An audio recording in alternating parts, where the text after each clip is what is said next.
Patient Zero is a medical and political detective story. How the medical establishment found out what AIDS was and how it spread. Patient Zero was a man, the central victim and victimizer. And in a new book by reporter Randy Shilts, the scribe and historian of the epidemic, he opens with a startling new theory, a theory the epidemiologists, the medical detectives, believe. The AIDS epidemic may well have begun in the United States on our great weekend of celebration, the bicentennial in 1976, the festival in New York Harbor. Some of the celebrants took the disease that didn't even have a name yet home with them. The doctor detectives know that.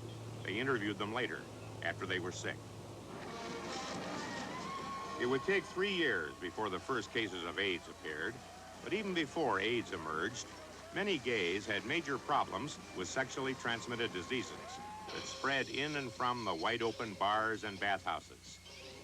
For the price of admission, bathhouses offered indiscriminate, anonymous sex with multiple partners, a practice that would prove to be the key to the spread of the AIDS virus. In San Francisco, the city's Department of Health became expert in sexually transmitted diseases.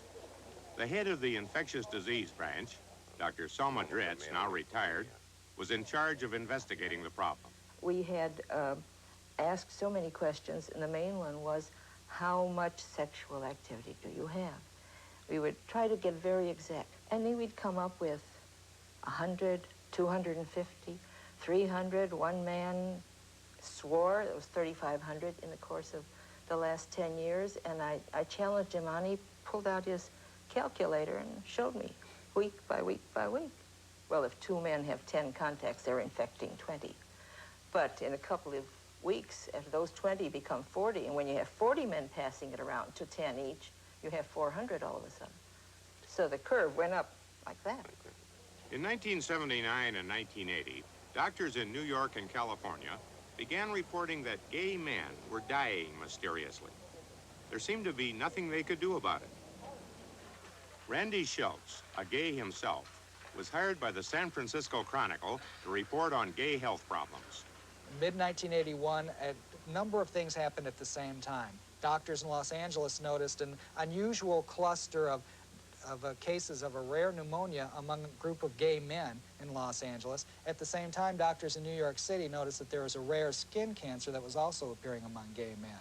They were identified separately, but within weeks, people at the Centers for Disease Control realized that there were 2 parts of the same phenomena, that what you had was, for the first time in the history of mankind, an epidemic of immune suppression. That what linked these diseases was the fact that these men were losing their immune systems. You've got to remember, at the beginning, it was very mysterious. Nobody knew what caused this. But there were 2 leading theories. Either it was a poison, perhaps a drug that these people were taking that destroyed their immune system, or the second and far more frightening theory that this could be a new infectious agent that was making its way through the gay community. It was the whodunit of the century, and I was born nosy, and I enjoyed it very much. That was my job. It was hellish, and it was exciting, and it was wonderful, and I hated it. Hated it because? Because men were dying. Doctors don't have patients dying day after day after day, and 2 a day, and 3 a day after a while. You checked out things like vegetable shortening? We checked out all kinds of lubricants. We checked out what might have been used for enemas before going out for an evening. We checked out what kind of drugs were using to give themselves a high. Drugs and lubricants were eliminated as possible causes. This suggested to Dr. Dritz and her colleagues at the Centers for Disease Control that their worst-case scenario was the answer. A new and lethal infectious agent, a virus, was loose in the gay community. They surmised it was transferred during sex. The problem was to prove it, because no one had isolated an actual bug in a laboratory. That would take another 2 years. So investigators from the Centers for Disease Control, the CDC, began interviewing victims of the new disease across the country. Our people had contacts down in Kern County, in Laguna Beach, in New York, and one from Montreal. After months in the field, the CDC detectives came back to San Francisco to Dr. Dritz to report their latest discovery.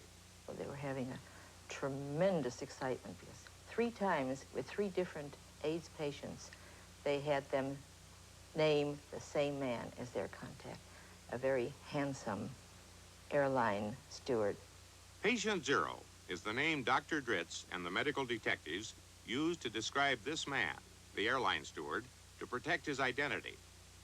Randy Shilts reveals that he was a French-Canadian named Gaëtan Dugas, Patient Zero. One of the first cases of AIDS, the first person identified as a major transmitter of the disease. It was through Gaëtan Dugas that they realized AIDS was an infectious disease. By the time they were done with this study, which became known as the cluster study, they found that 40 of the first 248 gay men who got AIDS in the United States had either gone to bed with Gaëtan or had gone to bed with somebody who had been to bed with him. With Gaëtan, you get a horrible combination of circumstances. You get a guy who has got unlimited sexual stamina, who's very attractive, so he has unlimited opportunity to act out that sexual stamina, and he's a flight attendant for Air Canada, so he gets these flight passes so he can fly all over and have his fun, you know, in any number of cities. I mean, it was just a horrible combination of factors that helped really speed this disease into every corner of America. Bruce, he agreed to be interviewed if we did not use his last name, was one of Gaëtan Dugas' many lovers. His story was typical.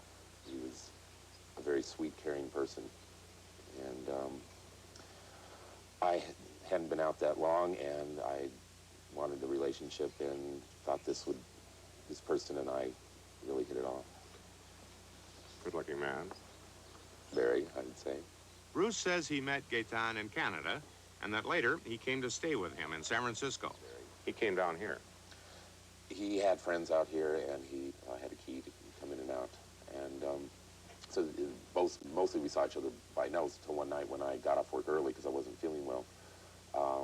He came in with a friend, and I was so elated. I was going, oh, I'll finally get a chance to see him. And he goes, bye, hon, I'm going off to the baths now. And I was devastated. Bruce, who last saw Gaëtan in 1979, says that so far he has been free of any symptoms. Dugas himself showed symptoms of a rare skin cancer in 1980.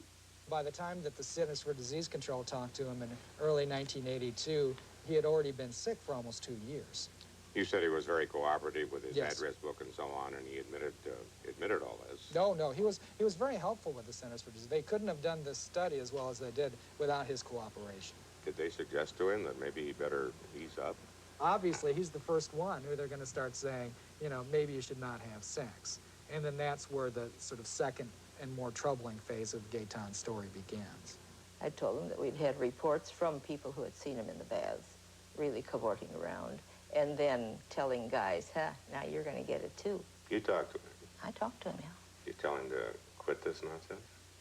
I told him that he was getting other people sick with it, and he said, it's my right to do whatever I want, my civil rights, I do as I please. I've got it, why shouldn't they have it? I can do as I please. I said, you can kill yourself if you want to, but you've got no right to take somebody else along with you. And he said, screw you, and walked out.